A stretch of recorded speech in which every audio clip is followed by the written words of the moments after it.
দলপতি দেৱব্ৰত শইকীয়া ডাঙৰীয়া, জিলা কংগ্ৰেছৰ সভাপতি গোপাল চন্দ্ৰ শৰ্মা ডাঙৰীয়া, মিডিয়াৰ অধ্যক্ষ বেদব্ৰত বৰা ডাঙৰীয়া, APCCৰ উপসভাপতি গোলকান্ত গগৈ ডাঙৰীয়া, APCCৰ বিষয়ববীয়াসকল ভৱ বৰা ডাঙৰীয়া, মইনাজান বেগম ডাঙৰীয়ানী, ইয়াতে উপস্থিত মহিলা কংগ্ৰেছ, যুৱ কংগ্ৰেছ, জিলা কংগ্ৰেছ, ব্লক আৰু সাংবাদিক বন্ধুসকল, আজি আমি একচুৱেলি অহাকালি বিশ্বকৰ্মা পূজা, আজি মানুহসকল ব্যস্ত আছে, তথাপিও আজি আমি এই স্মাৰ্ট মিটাৰৰ বিৰুদ্ধে আৰু অনলাইন ট্ৰেডিঙৰ বিৰুদ্ধে আজি আমি ইয়াত সকলোৱে একগোট হৈছোঁ। মুখ্যমন্ত্ৰীয়ে হাল এৰি শিয়াল খেদাৰ যিটো নিকৃষ্ট ৰাজনীতিত লিপ্ত হৈছে, মুখ্যমন্ত্ৰীয়ে ভবা উচিত নহয় যে কংগ্ৰেছ দল ইমান ঢিলা মনৰ অধিকাৰী ইয়াত নহয়, ইয়াত শক্তিশালী মানুহ আছে যে তেওঁ প্ৰত্যেকটো কৰা দুৰ্নীতি আৰু ভ্ৰষ্টাচাৰক অন্য দিশলৈ গতি কৰিবৰ কাৰণে ক'ৰবাত উচ্ছেদৰ নাটক ৰচিছে, ক'ৰবাত বিভিন্ন নাটক ৰচিছে। কিন্তু আমি মুখ্যমন্ত্ৰীক মনত পেলাই দিব বিচাৰিছোঁ, নাটক আপুনি যিমানেই নকৰক কিয়, স্মাৰ্ট মিটাৰৰ নামত যি ডকাইতি কৰা আৰম্ভ কৰিছে তাক বন্ধ নকৰা পৰ্যন্ত কংগ্ৰেছ দলৰ প্ৰতিজন নিষ্ঠাবান তৃণমূলৰ কৰ্মীলৈকে আমি ৰাইজৰ পক্ষত মাত মাতি যাম।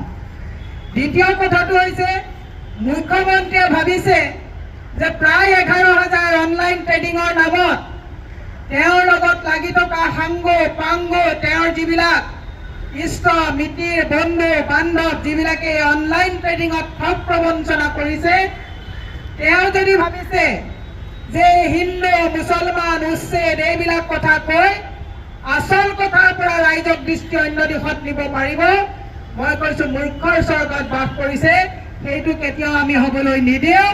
মুখ্যমন্ত্ৰীয়ে অনলাইন ট্ৰেডিঙৰ আমি আজি শুনিব পাৰিলোঁ যে যিসকল অনলাইন ট্ৰেডিঙৰ নামত আটক হৈছিলে তেওঁলোকে বোলে মছলাযুক্ত আহাৰ খোৱাৰ কাৰণে 3জনৰে পেট বেয়া হৈ এতিয়া AMCত তেওঁলোক চিকিৎসাধীন হৈ আছে। হিমন্ত বিশ্ব শৰ্মাক কৈছোঁ, 100 গৰু মাৰিলে বাঘৰো মৰণ, যিমানেই আপুনি এইবিলাক কথা নকওক কিয় ৰাইজে কিন্তু আপোনাৰ এই ভেলকিবাজি, চল চাতুৰি, ঠগ আৰু প্ৰবঞ্চনাক বুজিব পাৰিছে।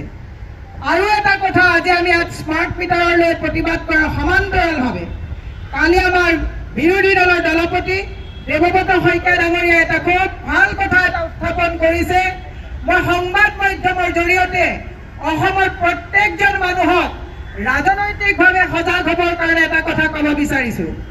মুখ্যমন্ত্ৰীয়ে কৈছে যি সেনাই নিজৰ ঘৰ বাৰী পৰিয়াল এৰি দেশৰ কাৰণে নিজক উৎসৰ্গিত কৰি সেনাই তেওঁলোকৰ দেশ ৰক্ষাৰ স্বাৰ্থত নিজক ব্ৰতী কৰে, মুখ্যমন্ত্ৰীয়ে কৈছে আলফাই যদি সেনা ক'ৰবাত মাৰে অসমত নালাগে, অসমৰ বাহিৰত মাৰক।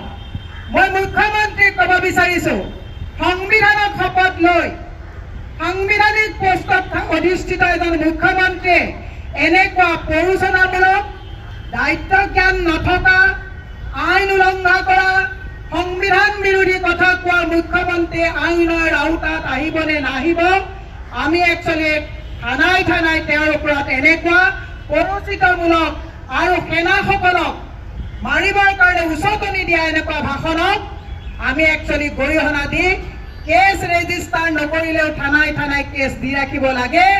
আমাৰ যেতিয়া চৰকাৰ আহিব এনেকুৱা প্ৰৰোচিত কথা কৈ উত্তেজনা সৃষ্টি কৰা আৰু উগ্ৰপন্থী সংগঠনক উৎসাহ জনোৱা এনেকুৱা মুখ্যমন্ত্ৰীৰ ওপৰত একচুৱেলি তদন্ত আমাৰ চৰকাৰ আহিলে কৰিবৰ কাৰণে আমি কেছ দি ৰাখিব লাগে। সেয়ে মই কৈছোঁ যে আমাৰ এই যি স্মাৰ্ট মিটাৰক লৈ যি প্ৰতিবাদ, এই প্ৰতিবাদ চলি যাব।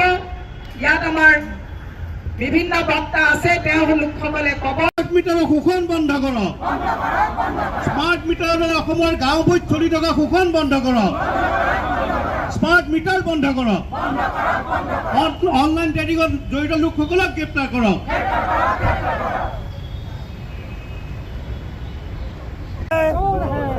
नरेंद्र मोदी चोर है, इनकलाब जिंदाबाद, इनकलाब जिंदाबाद।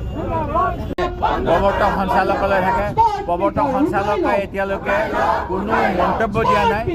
CBI আৰু ED জইণ্ট এনকুৱাৰী হ'ব লাগে, আমি সেইটো বিশেষকৈ বিচাৰিছোঁ।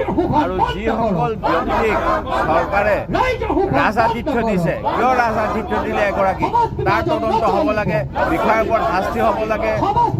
আৰু এতিয়াও তেওঁলোকৰ সা সম্পত্তি 2013 চনৰ যি আমাৰ অসম চৰকাৰে আইন আনিছিলে এনেকুৱা ডিপজিটৰসকলক ৰক্ষা কৰিবলৈ, সেই আইনৰ কোনো নাম গোন্ধই লোৱা নাই। এই আইন প্ৰৱৰ্তন কৰি দুখীয়াসকলক শাস্তি দিয়ক।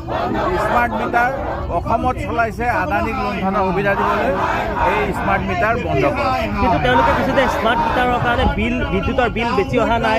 আপোনাৰ ঘৰত স্মাৰ্ট মিটাৰ লগোৱাৰ কথা কৈছিলে, ঠিক অখিল গগৈৰ ঘৰত লগোৱাৰ কথা কৈছে, এনেকুৱা ধৰণৰ কিন্তু তেওঁলোকে ঠিক আছে, মই ৰাজনীতি কৰোঁ, মই বিৰোধী দলৰ মানুহ, মই মানি লৈছোঁ। তেতিয়াহ'লে আজি গোটেই অসমতে সদৌ অসম চাহ জনজাতি ছাত্ৰ সন্থাই কিয় আজি প্ৰতিবাদ কাৰ্যসূচী গ্ৰহণ কৰিছে, এই কথাটো চৰকাৰে স্পষ্ট কৰক। মই বাতৰি কাকতত দেখা পাইছোঁ বিভিন্ন অঞ্চলত আমাৰ ৰাইজে, মই যেতিয়া গাঁও অঞ্চলত গৈছোঁ তেখেতসকলে কৈছে স্মাৰ্ট মিটাৰৰ ফলত তেওঁলোকৰ জীৱন দুৰ্বিষহ হৈছে, তেওঁলোকে আৰু নোৱাৰে। সাম্প্ৰদায়িক ৰাজনীতি বন্ধ কৰক।